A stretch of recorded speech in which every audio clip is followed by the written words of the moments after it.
এই যে নসিহতগুলো করছি, যারা আনম্যারিড, তোমার জন্য এগুলো সোনার চেয়ে বেশি দামি। কারণ এই ডিসিশনটা এত এত গুরুত্বপূর্ণ যে জীবনে যদি এটাতে ভুল করে ফেলেন কখনো, সারাটা জীবন আপনাকে এই বোঝাটা দাও যে আমরা এখন কি কি কাজ করলে কিভাবে স্টার্ট করব আর কিভাবে আমরা এটাকে সলভ করতে পারি। এই সলিউশনটা দুই রকম। এক নম্বর হচ্ছে যারা অলরেডি পরিবারে ঢুকে গেছেন তাদেরকে অন্য জায়গা থেকে শুরু করতে হবে। মানে যারা অলরেডি পরিবারে ঢুকে গেছেন আপনাদেরকে তওবা করে ফিরে এসে আবার শুরু করতে হবে। আর যারা পরিবারে এখনো ঢোকেন নাই, আপনারা এখনো সৌভাগ্যবান। এখন থেকে যদি আপনারা এই নসিহতগুলো মেনে চলতে পারেন, ইনশাআল্লাহ আপনার পরিবারটা 8-10টা পরিবারের মতো হবে না। ইনশাআল্লাহ রিজিকের ব্যবস্থাটাকে করে নেন, তারপরে ওইদিকে যান। আপনার আপন ভাই হিসেবে আমি কথাগুলো বলছি, মনে করেন। এরপরে আপনি যখন বিয়ে করবেন, বললাম তো, মেয়ের জাস্ট দিনদারিতা দেখবেন। হ্যাঁ, এর উপর যদি সৌন্দর্য থাকে আলহামদুলিল্লাহ, বংশ ভালো হয় আলহামদুলিল্লাহ, মেয়ের অর্থ সম্পদ আছে আলহামদুলিল্লাহ। যদি এগুলোর কোনোটাও না থাকে, দিনদারিতা থাকে, জাস্ট ওটাকে দেখেন, আর কিছু দেখার দরকার, কিছু দেখার দরকার নেই। এরপরে আরেকটা কথা বলতে ভুলে গিয়েছি যে আপনি এই লেভেলে যাওয়ার আগে নিজেও পবিত্র থাকার চেষ্টা করেন। আপনি নিজে জেনায় যায় না, নিজে পর্নে যায় না, নিজে হারাম অ্যাফেয়ার্সে যায় না। যদি আপনি যান তাহলে আল্লাহ পাক কিন্তু আপনাকে পবিত্র স্ত্রী নাও দিতে পারেন। এটাই আল্লাহ পাকের নীতি যে একজন পবিত্র মানুষ পায়। ঠিক আছে, যে যেমন আল্লাহ পাক তাকে তেমন মিলিয়ে দেন, এটা আল্লাহ পাকের একটা সুন্নাহ। এর ব্যতিক্রম হতে পারে, কিন্তু আপনি যদি পবিত্র না থাকেন আপনি পবিত্র স্ত্রী নাও পেতে পারেন। তা আপনি আগে নিজে পবিত্র থাকেন, তারপরে আপনি এখন মেয়ে দেখেন। আলহামদুলিল্লাহ, বললাম দিনদারিতা প্রাধান্য দেন। এখানে হাদিসে এটা বলা হয় নাই যে 4টা গুণ দেখে বিয়ে করো, বরং বলা হয়েছে 4টা গুণ দেখে সাধারণত বিয়ে করা হয়। ঠিক আছে, করো আদেশটা এমন নয়, ইনকাহ কথাটা এমন নয়, বা ইনকাহু এমন নয়, তুনকাহু মানে বিয়ে সাধারণত করা হয়। কেউ টাকা দেখে, কেউ সৌন্দর্য দেখে, কেউ দেখে বংশ। তুমি দেখো দিন। নবীজি বলছেন তুমি দিন দেখো, নাহলে তোমার হাত ধুলোয় ধূসরিত হবে, মানে ধ্বংস হয়ে যাবে। আর দিন দেখার ক্ষেত্রে শুধু বাইরের গেট আপটা যথেষ্ট নয়, তার পড়াশোনা দেখেন, তার হিস্ট্রি ঘাটবেন, তার অতীতে সে কোথায় কোথায় পড়াশোনা করেছে, কি করেছে, খোঁজ খবর নেবেন। হুট করে তাড়াহুড়া করে কোনো ডিসিশন নিয়ে ফেলবেন, এটা খুব ভুল করে মানুষ। ঠিক আছে, তার হিস্ট্রি ঘাটেন, যে সে কোথায় পড়াশোনা করেছে, কি করেছে না করেছে। তার পরিবারের বায়োডাটা ঘাটেন, তার পরিবারের সদস্যরা কেমন, নামাজ পড়ে কিনা, তার ইসলামের প্রতি কেমন ধারণা পোষণ করে। তার মাকে দেখেন, তার মা পর্দা করে কিনা, তার মা ইসলামের উপর আছে কিনা। তার নানিকে দেখেন, তার পরিবার বর্গকে দেখেন, তারপর একটা আপনি ডিসিশন নেওয়াটা সহজ হবে। এগুলোর চেয়ে ব্যতিক্রমও হতে পারে। ওই আজারের পরিবারে ইব্রাহিমের জন্ম হতে পারে, ফেরাউনের আন্ডারে আসিয়ার জন্ম হতে পারে, থাকতে পারে, কিন্তু এটা ব্যতিক্রম। নর্মালি কিন্তু সবসময় এমনটা হয় না। যে প্যারেন্টিংস দিয়ে তারা বড় হয়েছে, ওই প্যারেন্টিংস তাদের মধ্যে থেকে যায়। এই কারণে মেয়ের ব্যাপারে খুব সেন্সিটিভ থাকবেন। আগে পুরো বিষয়গুলো ঘেটে নিয়ে তারপরে আপনি কোনো জায়গায় পা দেন। তারও আগে ইস্তেখারা করবেন আল্লাহর কাছে, যে আল্লাহ আমি তোমার কাছে ইস্তেখারা করছি, আমি জানি না যে কোনটা আমার জন্য ভালো হবে, কোনটা খারাপ। আল্লাহ এটা যদি আমার জন্য ভালো হয় সহজ করে দাও, যদি খারাপ হয় আল্লাহ দূর করে দাও। নিজের উপর চাপ নিয়েন না। তারপরে যদি দেখেন আলহামদুলিল্লাহ দিনদার, আর ডানে বামে দেখার দরকার নাই। যদি আপনি আপনার মনের মতো দিনদার পবিত্র একজন মেয়ে পেয়ে যান, আর যদি সে সুন্দরীও হয় মাশাআল্লাহ, আর ভালো বংশের হয়, তাহলে সারাটা জীবন তাকে নিয়ে কাটিয়ে দেন, সারাটা জীবন তাকে নিয়ে কাটিয়ে দেন, আপনি হ্যাপি হবেন ইনশাআল্লাহ। ডানে বামে দেখার আর দরকার নাই। যদিও একাধিক বিয়ের অনুমতি আছে, কোরআন সুন্নাহয় সবকিছুই আছে, কিন্তু এখন বাস্তবতাটাও বুঝতে হবে। কিরকম? কোরআন সুন্নাহয় এমন অনেক কিছুই আছে যেটা বাস্তবে ইমপ্লিমেন্ট করাটা এতটাও সহজ না। যখন যারা করতে যায় তাদেরকে অনেক অনেক হ্যাসেল পোহাতে হয়। কারণ সমাজটা যেহেতু এমন না, কোরআন সুন্নাহয় আছে যদিও, কিন্তু সমাজটা এমন না, তখন ওই ব্যক্তি কোরআন সুন্নাহ মানতে গেলে দেখা যায় সমাজ থেকে ব্যাপক হ্যারাসমেন্টের শিকার হয়।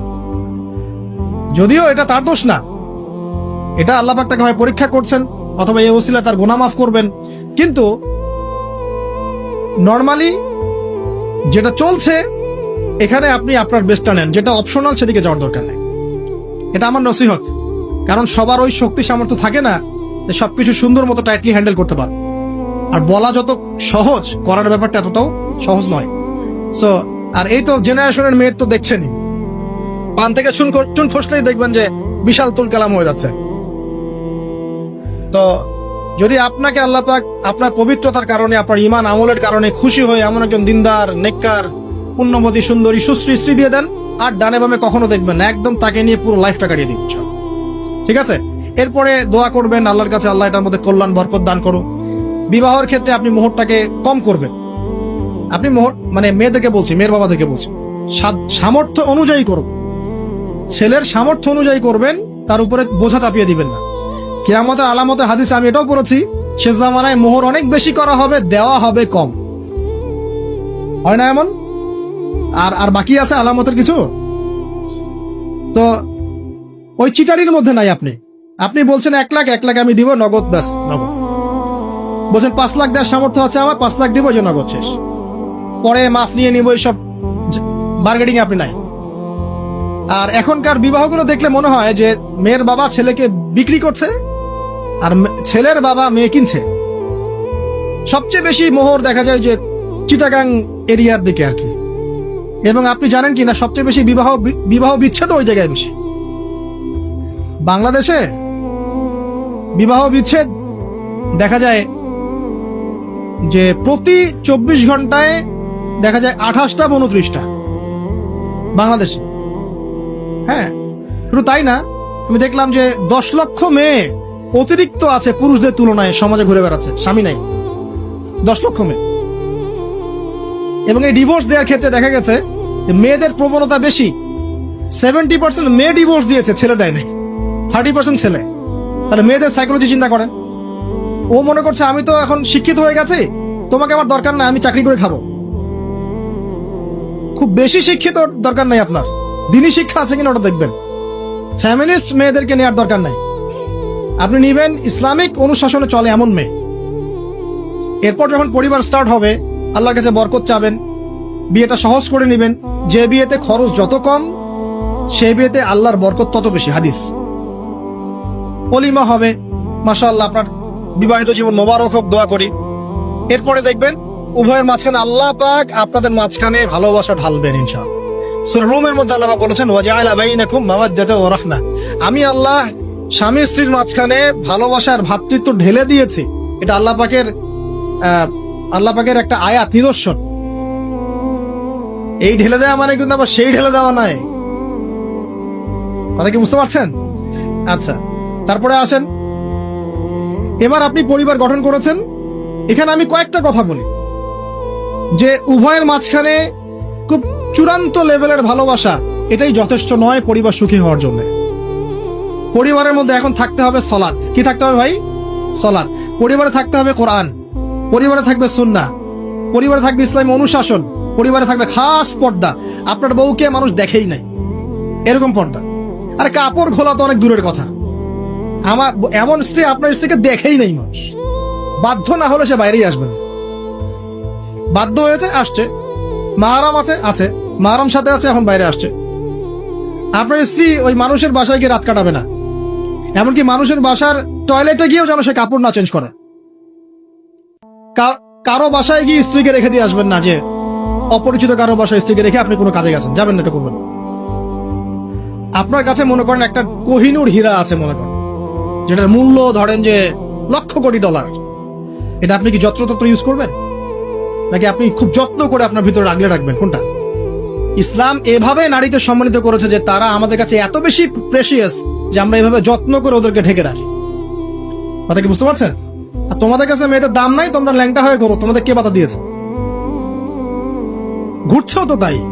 আর নগ্নতা বলতে আপনি কি মনে করছেন? খালি কি বিকিনি সংস্কৃতি নগ্নতা? নিসাউন কাসিয়াতুন আরিয়াও তো নগ্নতা, যে নারী পোশাক পরেও নগ্ন হয়ে আছে, এটাও তো নগ্নতা। আর নবীজি বলেছেন যে আরবদের ধ্বংস, লা ইলাহা ইল্লাল্লাহ, আল্লাহ ছাড়া কোনো ইলাহ নাই। কি ভয়ঙ্কর আযাব আসছে। তার স্ত্রী যায়নাব বিনতে জাহাশ তিনি বলছেন, ইয়া রাসূলুল্লাহ আনুহলিক ওয়া ফিনা সালিহিন, আমাদের মধ্যে সালেহ সৎ মানুষ থাকা সত্ত্বেও কি আমরা ধ্বংস হয়ে যাব? নবীজি বলছেন, নাম, হ্যাঁ। ইযা কাসরাতুল খাবাস, যখন অশ্লীলতা, বেহায়াপনা, নগ্নতা ছড়িয়ে পড়বে, তখন ভালো মন্দ সব ধুয়ে ধ্বংস হবে। এই কারণে নিজে খুব ভালো আছি, ওরা খারাপ, ওদেরকে কিছু বলার দরকার নাই বলে ভালো হয়ে থাকার সুযোগ নাই। ওগুলো যত ছড়াবে, ভালো আলেম জালেম সব ধ্বংস হয়ে যাবে। আল্লাহ বোঝার তৌফিক দান করুন। এবার আপনি আপনার স্ত্রীর সাথে এভাবে হৃদ্যতা মহব্বতের সম্পর্ক রাখবেন আল্লাহর জন্যে। পরিবারের সবার পিছনে আপনি খরচ করবেন, তাদের হক দিবেন। কার জন্যে? পরিবার বর্গের